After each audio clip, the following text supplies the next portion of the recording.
In this video, we're going to take a look at the accounting side of the purchase order process. We're going to see what accounting entries are made when you receive inventory, when you receive a purchase invoice against a purchase order, and then what happens when you pay your supplier. We're going to see what happens when the invoice value does not match the value at which you've received the inventory, and then finally, I'm quickly going to cover the differences between cost of sales accounting and periodic accounting. The process starts by adding products to a purchase order.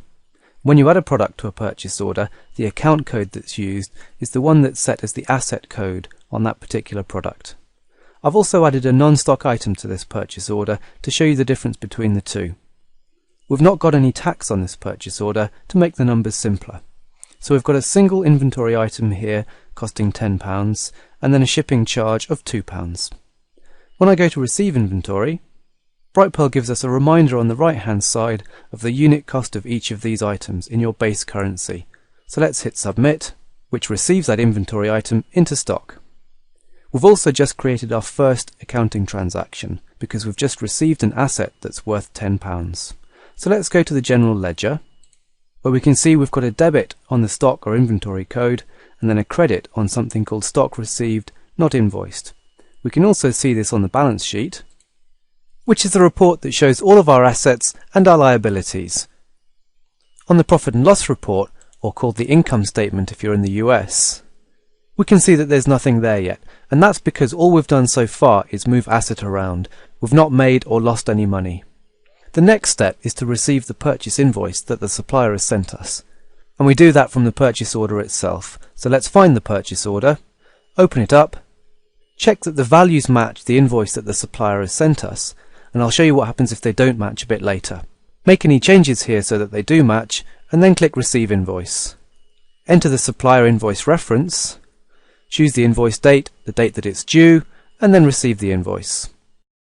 That's now created the second accounting transaction, which we can see from the general ledger. What it's done is it's moved the £10 from the stock received not invoiced across to the creditor's control account. And because we've also got a line on that purchase order for freight and shipping, we've got an extra £2. So the total balance on stock received not invoiced is going to be 0. We're going to owe our supplier £12, and then there's going to be £2 showing on the profit and loss report. So let's go across to the balance sheet to see that, where we've still got the £10 of stock, but we now owe the supplier £12 instead of having stock received not invoiced. We've made a loss because that £2 has gone onto the profit and loss report as freight and shipping costs. The last thing to do is pay the supplier. So let's go suppliers, edge creditors, or vendors accounts payable if you're in the US. Click the little cash icon, which takes us to the payment allocation screen. Let's choose a bank account, pay this in full, and allocate the payment. That's created the third accounting transaction, which we can see on the general ledger, where we're simply moving money between the bank current account and the creditor's control account, or accounts payable. So let's go to the balance sheet where we used to owe the supplier £12, and now our bank account shows minus £12. Whilst it's not technically part of the purchase order accounting, I'm going to sell this hub so that you can see how sales and cost of goods sold are very closely linked to the purchase order process. So we've got a sale here for one of these Cannondale bike hubs. It's the item we bought for £10. What we need to do now is fulfill and ship, and it's the shipping point at which we assign the cost of sale to this sales order. Because we've now just shipped items, we need to record a decrease of asset or a decrease of inventory, and that's created an accounting transaction. Let's go and have a look at the general ledger, where we can see the most recent transaction here is moving asset from stock or inventory across to cost of goods sold. If we go to the balance sheet, we can see we no longer have any inventory. It's been moved across to the profit and loss report as cost of goods sold. When I later invoice the sale, that'll appear on the profit and loss or income statement as sales revenue. Now what we're going to do is see what happens when you receive inventory at one value, and then when the purchase invoice arrives later, you see that the actual value you need to pay the supplier is slightly different. So what we have here is the same hub with the price of £10. We're going to receive the inventory at this price because that's the only price we have. That's created the first accounting transaction just the same as before, which we can see on the general ledger. Let's say that we've now received the purchase invoice, so I'll go back to the purchase order, where the supplier is actually going to charge us £10.50. So let's edit this to match the purchase invoice, hit save, and then mark the invoice as received. These two tick boxes on the right are only going to affect your price lists for the next purchase order. It doesn't make any difference to your accounting. So now the invoice has been received against the purchase order. In the previous example, where the amounts matched, that would simply have moved the balance from stock received not invoiced to accounts payable, or aged creditors, which means you now owe your supplier for the stock. But in this scenario, because the value has changed, something different has happened. Let's go and have a look at the general ledger, where we can see that we now owe the supplier £10.50, which was the total on that purchase invoice, but we've got the difference of 50p that's gone directly to the cost of sales account. And that's the cost of sales account that's set on the product. The balance that we put onto the stock received not invoice of £10 has been removed, which we can see on the balance sheet.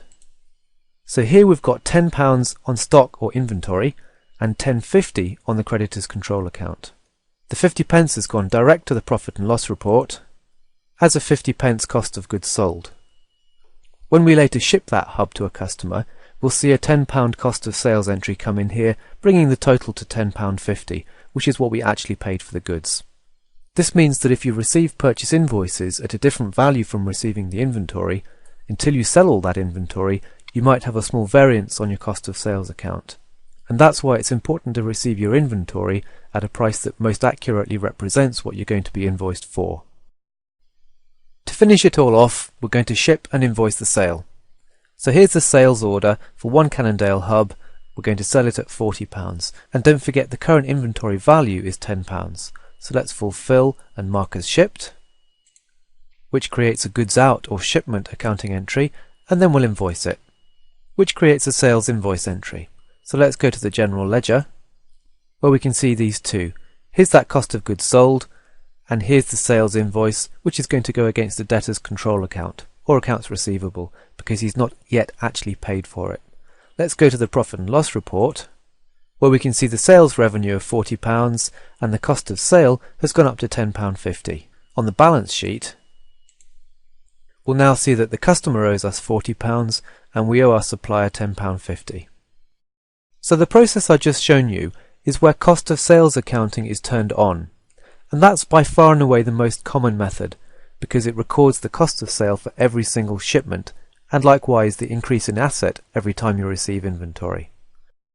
With cost of sales accounting, every time you receive goods, your asset increases, which is why the account code on the purchase order shows your asset code and you can't change it.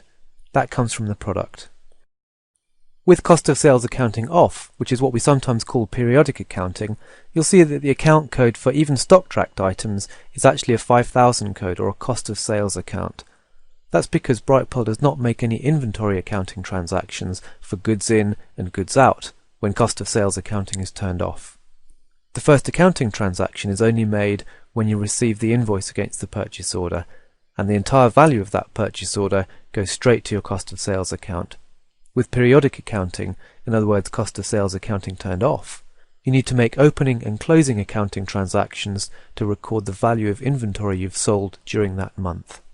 For more detailed information on that, have a look at the cost of sales accounting video. And that takes us to the end of the video, where we're looking at accounting for purchase orders.